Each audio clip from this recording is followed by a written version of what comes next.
Hey guys, welcome back to my channel and welcome back to another episode of What Megan Thinks. Sometimes I go to make a video and I'm like, I've kind of already said that before, blah, blah, blah.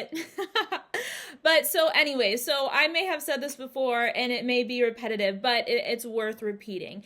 And I don't know if anyone's noticed this, but I'm gonna point it out. We kind of make aliens and UFOs into a religion, right? So there's an indoctrination, there's a paradigm that humans are here and aliens are here because they have superpowers or they live in a different place I'm laughing because these are all I've been kind of going with this idea or this theme or trying to present this idea that ETs are actually just like us. They're different, but the same, right? And so we've, on planet Earth, created all of these ideas about what ET contact means versus what it actually is. And what if it's really disappointing? What if it's not like anything anyone thought it was, right? What if it's just like being friends with someone, right? And what if the ETs come here and we don't even like them? What if we don't want to be friends with them, right? And I'm talking about the good ones. I think that obviously most people don't want to be friends, the Draco reptilians or the Greys from Orion. Maybe they do, right? And that's your right. Good luck. But I think, we've had this interesting perspective. So on planet Earth, from my opinion, we've created UFOs into a religion. And when the aliens land or when we have contact, X, Y, or Z will happen. That will make our life better. We'll realize where we come from and who we are. And is that the case? It's kind of like you want to marry someone because you think that they're going to make all of your dreams come true, and it doesn't happen, and that's why the divorce rate is so high. So we have this fantasy or this idea, and so what we do is we decide, well, these races are good and we're going to follow them and they're going to do X, Y, or Z for us, and these ones are bad and blah, blah. And what this person says is right and what this person says is wrong and blah, blah. And basically what we're doing is we're putting the power completely outside of ourselves, right? And that's kind of it's a backwards way of thinking. It's thinking from the ego, and it's indicative, or it's indicative that we don't know who we are, right? So when we decide that everything has power over us, or the power is outside of ourselves, then where does that leave us? That leaves us enslaved, right? And we're big losers on planet Earth being humans, and we're stupid and blah, blah, blah. Which are all judgments that we put on ourselves, right? For doing this so long and for agreeing to this consciousness over and over and over again, right? And so I'm going to do something different and you guys can do something different, or you can keep doing whatever you're doing, right? That's cool too. But what if we decided to discover what we truly are, right? And there's this big debate on who. It's cute. It's really cute that we do this, right? But on who created us and why, right? And so was it aliens that created us? Was it God, like more of the Christian view of who created us?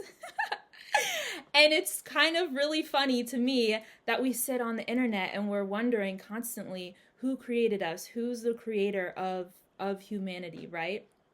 And so the reason that we do that, and this is very natural when you come down to the third density and your body feels so heavy, so you start to really identify with the body and with the mind, right?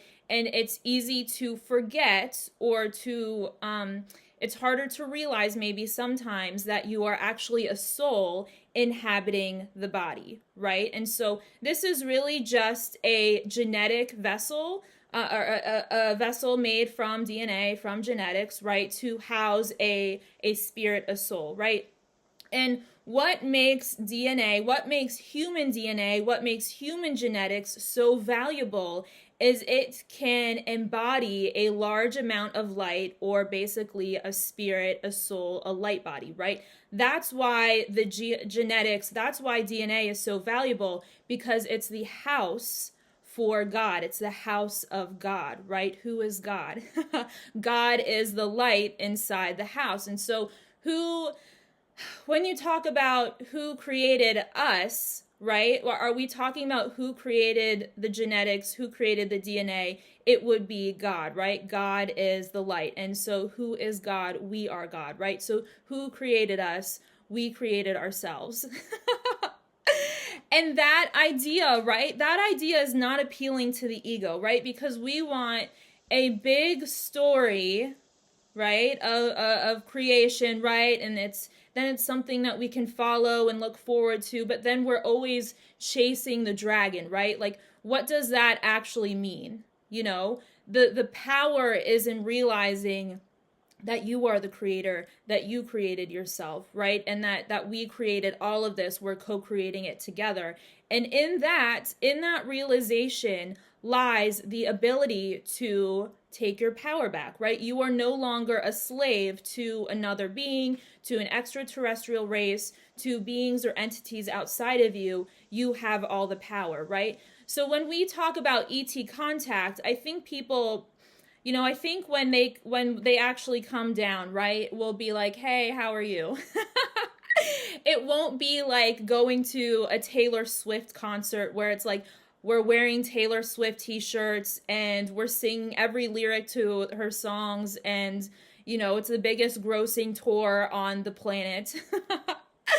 It won't be like that, right? Because we realize that we are like them, right? So the humanoid extraterrestrials, their genetics are a bit different, but the same in the way that they are a house for a soul, right? So they are just like us. And so it takes kind of the mystery away, and it takes the illusion of the ego away, or the idea that it's basically a religion, or a, for lack of a better word, idol worship. No, actually, that's a perfect word. Idol worship. It takes that mystique away, right? But what we will realize as humanity is much, much better. And a lot of people believe, right? Like the ships are gonna. Then there's this philosophy: the ships are gonna come down, and we're gonna ascend, and we're gonna go to 5D. Well, in order to, so we're light, right? And we incarnated through the density into this 3D vessel, right? In order to go to 5D, right, you have to transform and transcend density from the 3D, 4D, and 5D. And what this actually is it's not actually genetics or DNA material, it's consciousness. So that's all we're doing. And so when you release consciousness from the mind and come back into the heart, your vibration rises, and the problem takes care of itself. There's no escaping it. You have to go through it. And everybody incarnated here, doesn't matter whether you think you're from Sirius, or whether you're from the Pleiades, or you have contact with aliens, or you don't, or you're a Christian, or you're a Buddhist, or a Muslim. Everybody has the power to do this, right? And so, yeah, so I think, why do we want ET contact, right? Like, I'm gonna go to the grocery store today. Why? Because I need food, right? So I want, someone says, I want ET contact. Why? What will it mean? Does it mean that you'll be right? Because what will happen is the ETs come down, and someone might remember that you said that. They might be like, oh, you're right.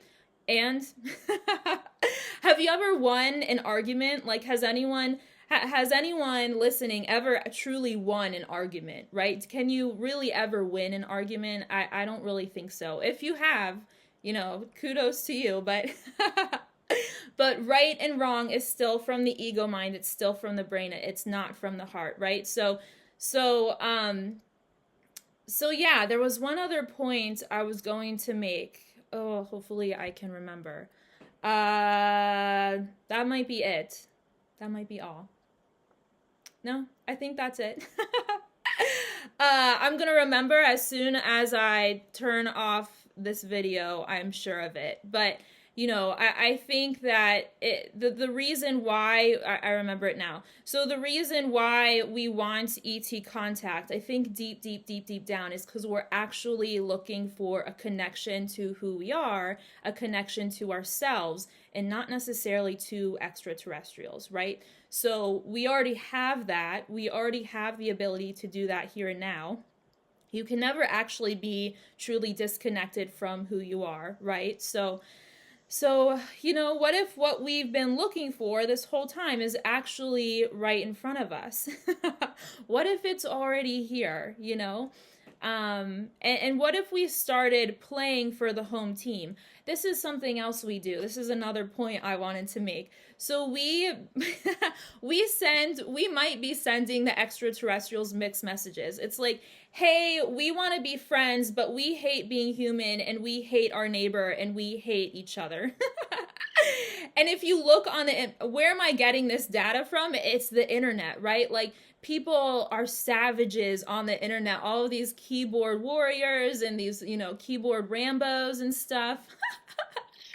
um but we're arguing over it, right? And we're like, and they're looking at us like, what? Like, we want to be friends with them, but we're also destroying our own people. And why would they want to hang out with us? You know what I mean? So that's also a mixed message that we're sending out. The guys or the extraterrestrials that we want to hang out with aren't into the drama and the destruction of their own race, right? And so why do we do that? Why do we choose those behaviors? It's because we don't realize how powerful we are, and we believe that the power is outside of us. So that's why we're doing that. But that's the point I had to make. Wouldn't it be weird if I made a whole video without laughing? I don't know. I don't know if I could do it. But I thought maybe I should try it one time, but I don't even think it would work. But anyways, I love you guys, and I'll be back with more videos.